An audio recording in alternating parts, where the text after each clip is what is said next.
A little over a month ago, I did a Korean sunscreen roundup, collaboration with my friend Claudia. And today we are bringing you another SPF roundup, trying new and new to us non-Korean sunscreens. If you are not familiar with Claudia, she has a wonderful channel called Claudia Glows, tons and tons of skincare, lots of health and wellness, and just overall well-aging.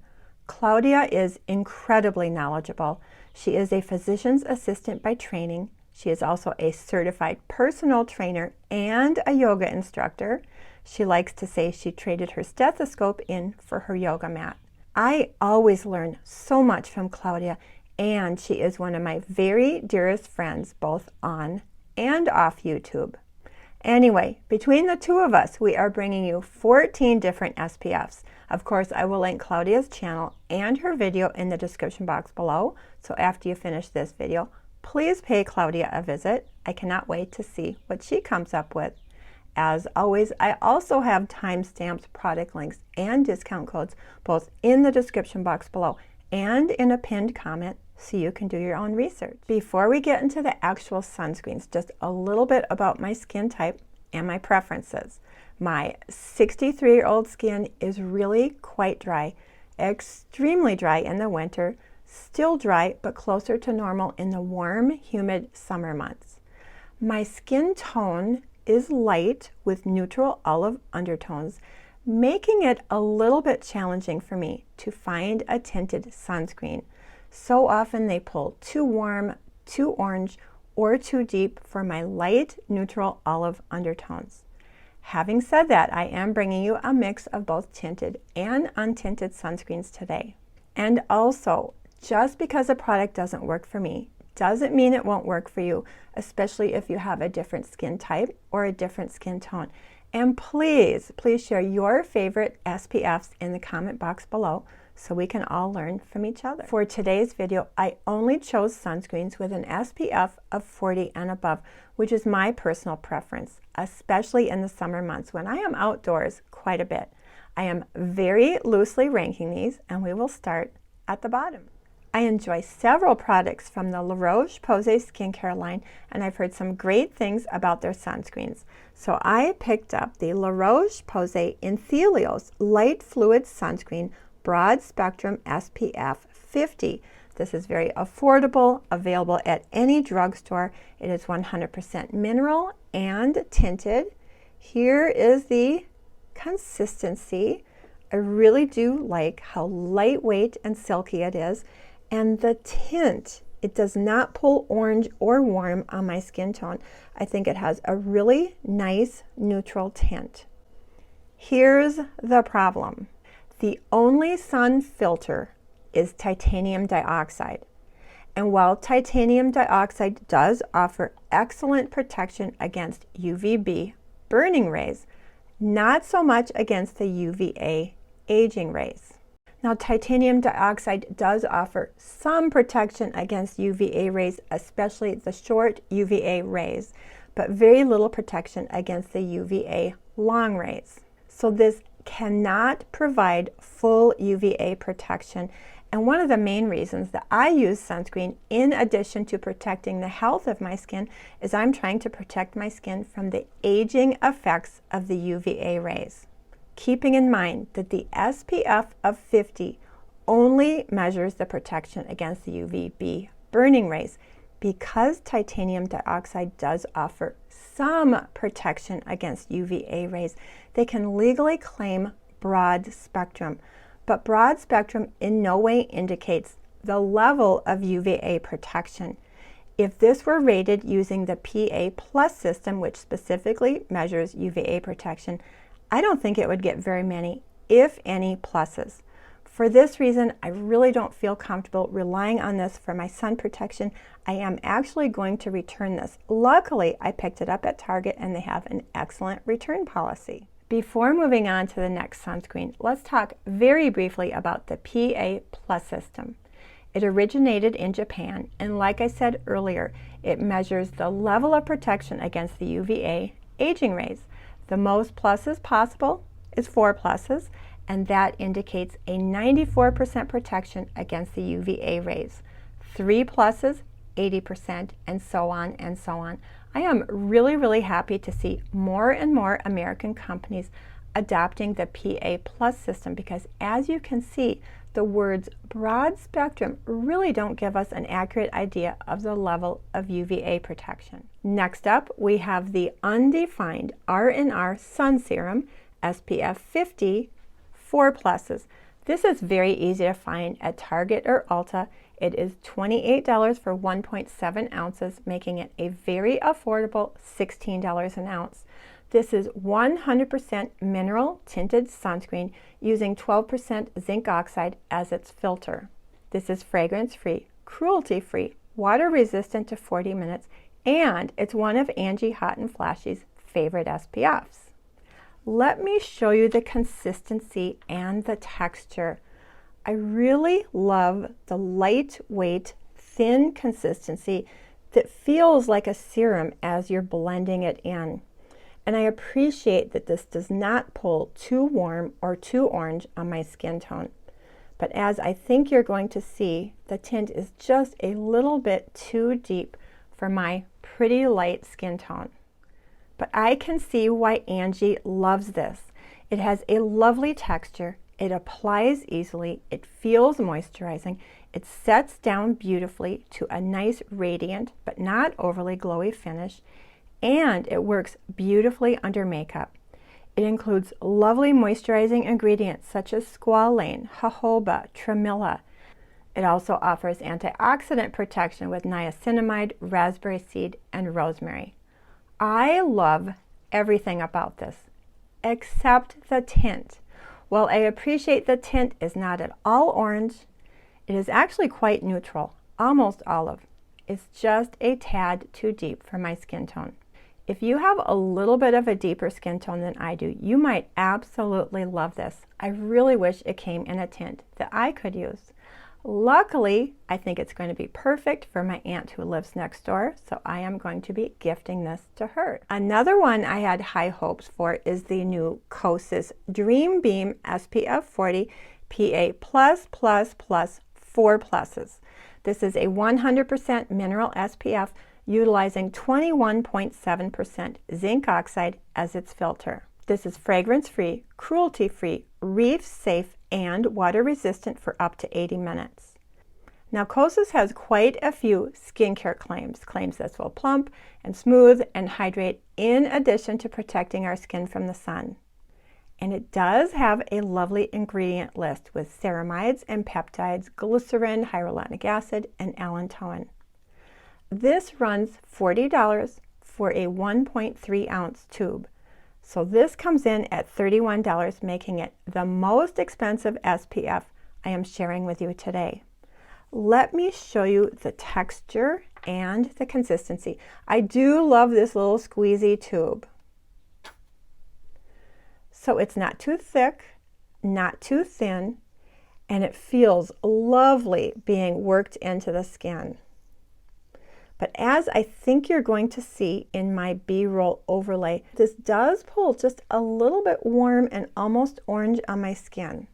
Like I said, I love the lightweight serum-y consistency, and I usually love this type of peachy tone similar to my Color Science or my Tatcha or my Tula, which offers just enough tint to take the white cast away.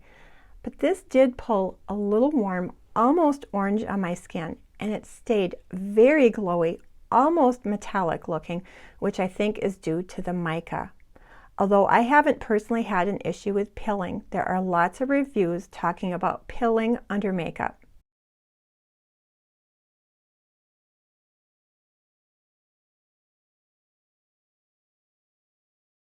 I am disappointed in this product. This is a no for me. It just pulls a little bit too warm, too orange on my skin tone. I really don't enjoy that sort of metallic glow that this offers, and I think it's overpriced. The more tinted SPFs that I try, where the shade is either a little bit too warm, too orange, or too deep, the more I am appreciating untinted SPFs. And I especially love how untinted SPFs do not discolor my hairline or stain my clothes. I will say it is easier to find an untinted SPF in either a hybrid or a Korean brand that does not leave a white cast. Having said that, even if an untinted mineral SPF leaves a slight white cast, I find that easier to cover with a little skin tint or foundation than to try to correct a shade that is too warm, too deep, or too orange. So my next 3 SPFs I'm sharing with you today are 100% mineral, untinted SPFs. As you may or may not know, I am a huge fan of the Dermatology skincare line. I have so many favorites from Dermatology, and they are very well known for very high quality yet affordable sunscreens. One of my most used Dermatology sunscreens these past several months has been the Broad Spectrum SPF 46, an untinted hybrid SPF that sits beautifully on the skin under makeup. I love it. I just used one up and just reordered it. You will be seeing it in my empties. So I was really excited when Dermatology recently launched their very first untinted 100% mineral SPF, the Dermatology Daydream SPF 40. Although this does not have a PA rating with 17% zinc oxide, I am very, very confident of the UVA and the UVB protection.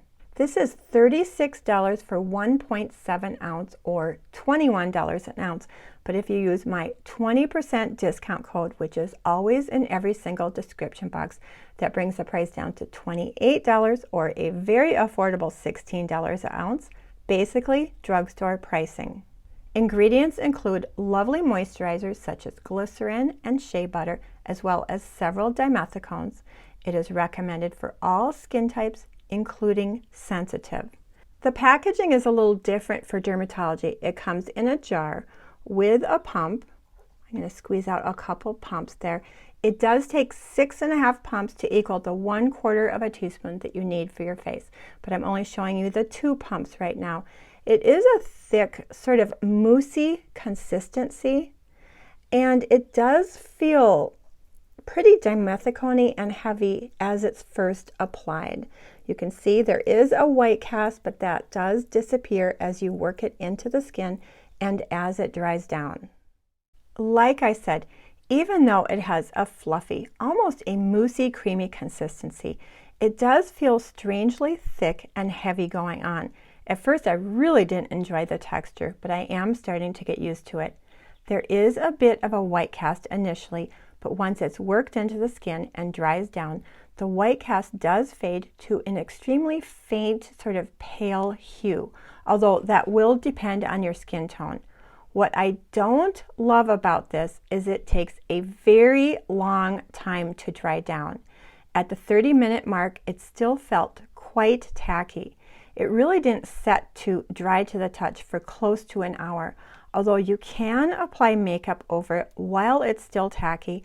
Anyway, once it finally sets, it feels dry to the touch and has a satin finish. It does leave my skin looking a little bit paler than it actually is, which I can easily correct with a skin tint or a foundation. I've seen some really positive reviews from gals who have either combo skin or oily skin, and I can understand why, because as the day wears on, this does feel just a little bit drying on my skin, which is not a problem in the heat and humidity of the summer months, but this is not going to work for my super dry winter skin. Now this has a lot of benefits. It has a beautiful satin finish once it dries down. It works well under makeup. I love the fact that it's water resistant to 80 minutes, but I gave it a lower rating mostly because of that super long dry down time. I just find myself hesitating to reach for this.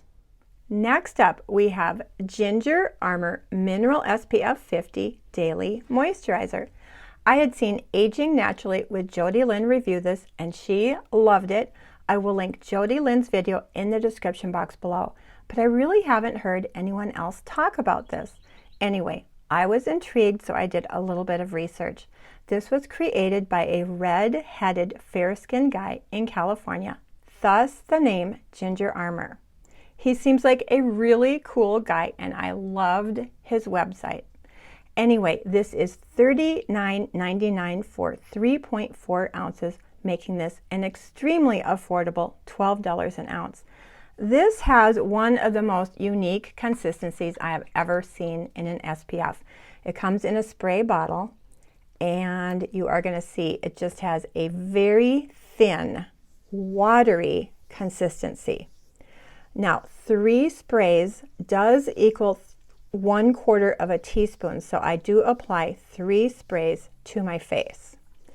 And you will see also that once this is worked into the skin and dries down, the white cast does all but disappear.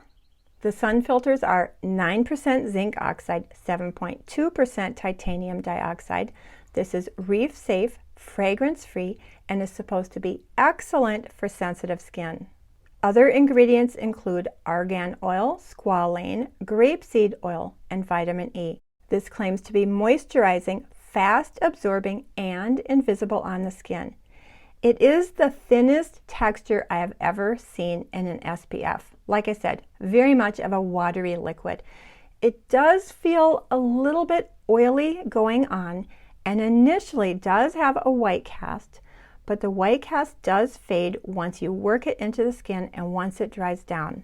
This is another one that does take a little while to dry down, but it does dry down to a really pretty radiant finish with only the faintest pallor, at least on my skin. Makeup does apply nicely over this once it dries down, and this is so incredibly moisturizing that I can even skip a moisturizer. Now, I am not sure how this would be on oily skin, but my dry skin loves it, and I think I'm going to love it even more in the winter when my skin is extra dry. One of my most repurchased SPFs has been the Color Science Total Protection Face Shield SPF 50 PA 4+. This is the original classic version, which comes in a peach tint. Now, I know Color Science has also launched a variety of different shades called their Flex formula, and many of you have shared with me how much you enjoy those. But I haven't tried any of the Flex formula tints because this one has just been so perfect for me. It has been a staple in my SPF wardrobe for the past several years. However, I was very intrigued when Color Science launched their very first untinted mineral SPF called the Color Science No Show, again 100% mineral untinted SPF 50 PA 4+. This is 1.7 ounces for $45, making it about $26 an ounce. And Color Science says that this should last 45 days with normal use. Here is the consistency difference between the new No Show and the classic peach tint. You can see the No Show is quite a bit thinner, almost watery, not quite as watery as the Ginger Armor, and there is the peach tint that I love so much. The new No Show is 10% zinc oxide. It is oil-free, fragrance-free, cruelty-free, reef-safe, and water-resistant to 40 minutes. This feels lovely as it's being applied to the skin, and as you can see, that white cast does dissipate as it's being worked into the skin. This does set down to a nice radiant finish within a reasonable amount of time, about 15 minutes.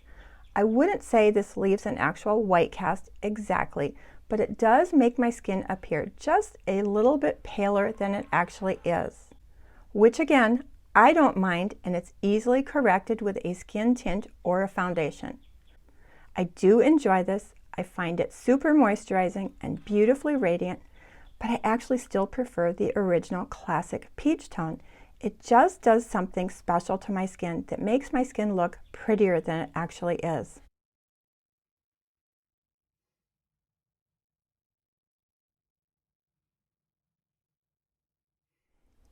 And lastly, my personal favorite of all the sunscreens I am sharing with you today. And this one took me by surprise because when I first tried this, I really didn't like it.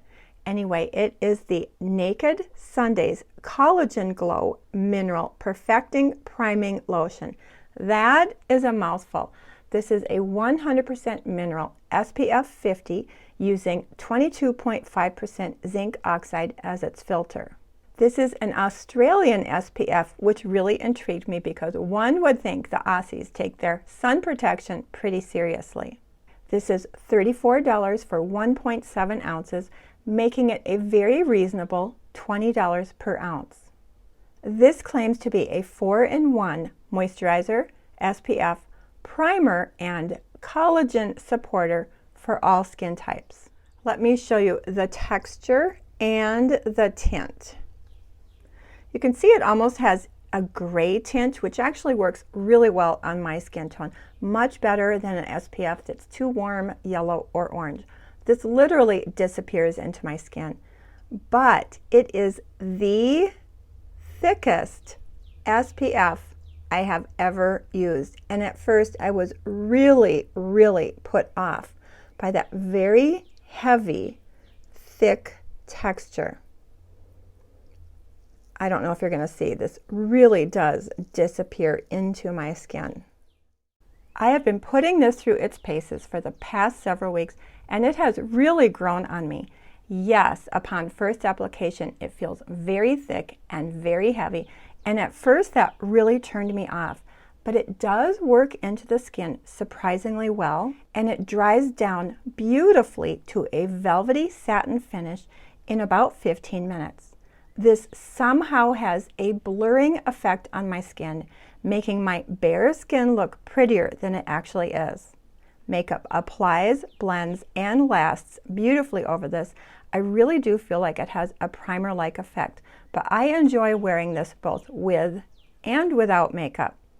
I would not call this necessarily weightless on the skin, but it leaves my skin feeling beautifully moisturized and wonderfully protected.